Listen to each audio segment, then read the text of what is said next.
मुझे बताइएगा मीनाक्षी जी, इसमें धर्म और जाति को ले आना, ये तो 2010 में भी नहीं आया था, क्योंकि उस वक्त ये कहना था उस वक्त की सरकार का कि चूंकि संविधान में प्रावधान ही नहीं है, SC ST के लिए है, OBC के लिए नहीं, तो हम ला नहीं सकते। तो फिर इस बार ये जिद क्यों?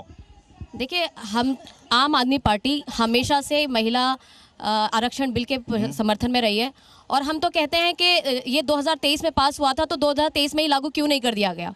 क्यों इसमें डिले किया गया? आज 30 महीने हो गए इस विधेयक को पास हुए और आज तक ये लागू नहीं हुआ। क्यों डिले किया गया? आपको सबको पता है कि ये कहा गया कि जी जनगणना कराएंगे, जी परिसीमन कराएंगे, उसके बगैर ये संभव नहीं है। लेकिन आज 30 महीने में ऐसा क्या बदल गया कि आज जनगणना के बगैर भी आप उसको लागू करने के लिए तैयार हो गए? तो यानी आपने जानबूझकर डिले किया इसको।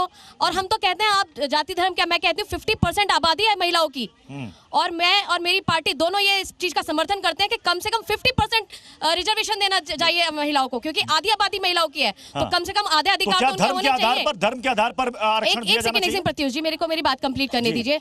देखिए, हम तो इसके बिल्कुल समर्थन में, और धर्म के आधार पर आरक्षण के समर्थन में। सुनिए प्रत्युष जी, मैं उस पर भी आ रही हूँ, आप मेरी बात को कंप्लीट करने दीजिए, क्योंकि अगर हम अपनी बात कंप्लीट नहीं करेंगे तो इतने इंपॉर्टेंट जो आरक्षण बिल है उसके ऊपर जो महिलाएं हैं जो सोचती हैं कि एक नया बिल आ रहा है, उसकी क्या खासियत है, क्या उसके बिल में रूल रेगुलेशन है, वो भी उनको पता चलने चाहिए। और क्यों इतना डिले हुआ, ये इस सवाल का जवाब तो वो चाहती है कि भाई क्यों 30 महीने लग गए इसे डिले करने में।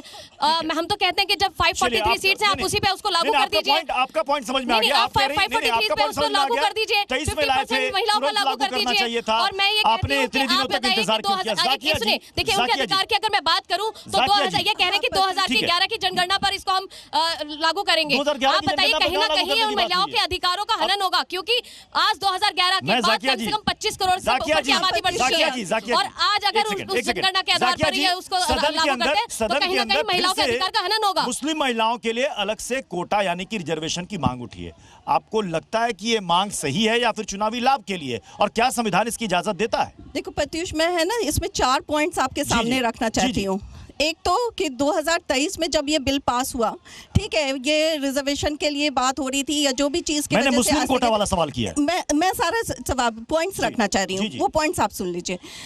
उस टाइम में आप दूसरे चीजों को छोड़ दीजिए, पॉलिटिकल पार्टी के तहत कितने पार्टीज हैं जिन्होंने इसका इम्प्लीमेंटेशन किया? किसी ने नहीं किया। बिल्कुल वाजिब सवाल है, और हम तो डे वन से उठा रहे हैं। किसी ने नहीं किया। अगर इसे इम्प्लीमेंटेशन किया जाता तो फिर ये सवाल आज यहाँ पे बहस में दूसरे तरह से की बात को बढ़ाता हूँ। आप कह रहे हैं ना, मुझे 4 पॉइंट प्लीज रख लेने दो, तो शायद इस कानून की भी जरूरत नहीं पड़ती, तो स्वतः होना चाहिए। मैं 4 पॉइंट्स रखना चाहती हूँ उस पॉइंट्स को।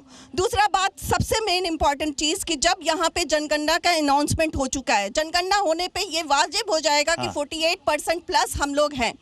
जब 48% है तो 33% की रिजर्वेशन क्यों भाई? जब इतना साल हम वेट किए तो फिर 20 साल हम वेट करेंगे 18% और बढ़ाने के लिए, 15% और बढ़ाने के लिए? क्यों नहीं इसी टाइम में हमें फुल रिजर्वेशन दिया जा रहा?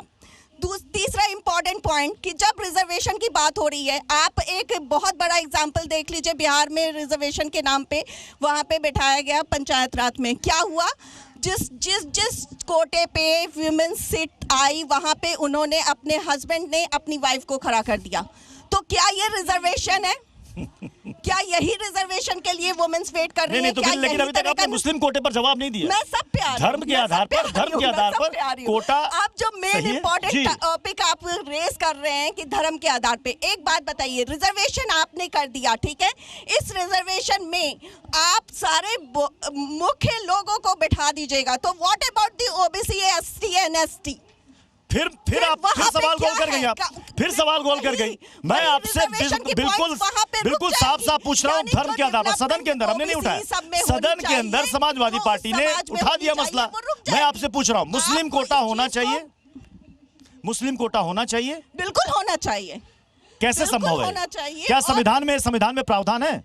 देखिए, जहाँ पे प्रावधान की बात आप कर रहे हैं, आप जनगणना को रोक के इस चीजों को दिखा, उस टाइम में आपने इसीलिए रोका गया था कि जनगणना हो, उसके बाद ये प्रोविजन आए।